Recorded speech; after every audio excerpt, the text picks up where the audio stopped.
You see it in all the crime shows, right? Investigators show up at a scene and there are stains and splatters everywhere. Before they can even think about DNA, they have to answer one huge, fundamental question. And that question? Well, it's the first domino to fall in so many forensic investigations. The entire case can pivot on this. And the journey to find the answer? It doesn't start with a high-tech lab. It starts with some really clever chemistry called a presumptive test. So, a presumptive test is basically a forensic screening tool. It's designed to be super fast, simple, and give investigators a quick hint right there at the scene. Now, it's not a final definitive answer, not at all, but it tells them, hey, you're on the right track, and whether a stain is even worth collecting for a closer look. So, how on earth do they work?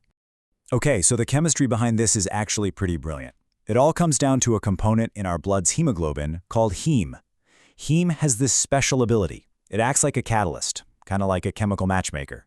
So when you add an oxidizer, like hydrogen peroxide, the heme supercharges a reaction that makes a totally colorless chemical suddenly burst into a bright, obvious color. It's like a chemical flare that says, hey, I might be blood over here. But, and this is a big but, here's where it gets really tricky. Every single one of these tests has to walk a very, very fine line between two critical ideas. This is the investigator's dilemma: sensitivity versus specificity. Let's break this down, because it's super important. Sensitivity is all about detection power. A test that's highly sensitive can find the teeniest, tiniest, most washed-out trace of blood. But specificity, that's about accuracy. A test with high specificity won't get fooled by other stuff. You know, it's kind of like a car alarm. You could have a super sensitive alarm that goes off if a leaf falls on it. That's a false positive. What you really want is an alarm that's sensitive enough to catch a real break-in, but specific enough to ignore the cat walking by. And to give you an idea of the power we're talking about, a classic test, the phenolphthalein test, can detect just 1 part blood mixed into 10,000 parts of water. That's amazing.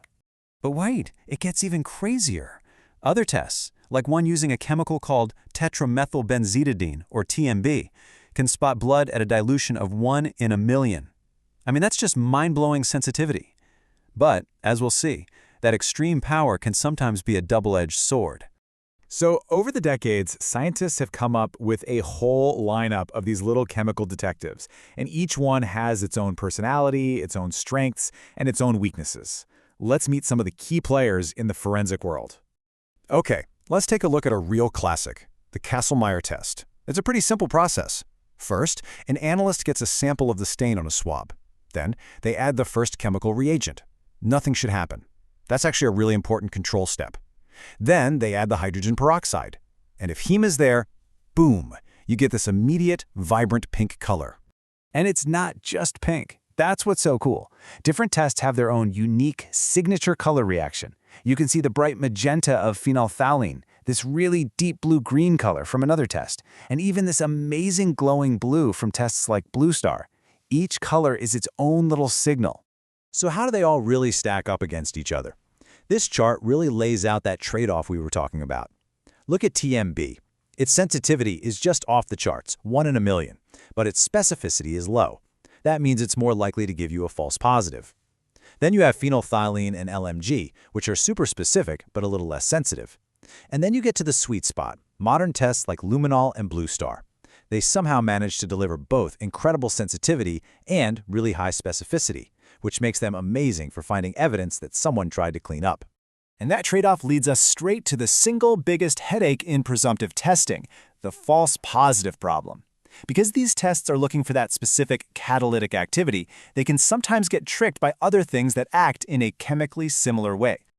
This right here is like rule number 1 in forensics. You have to remember it. A positive result from one of these field tests is just an indication, not a conclusion.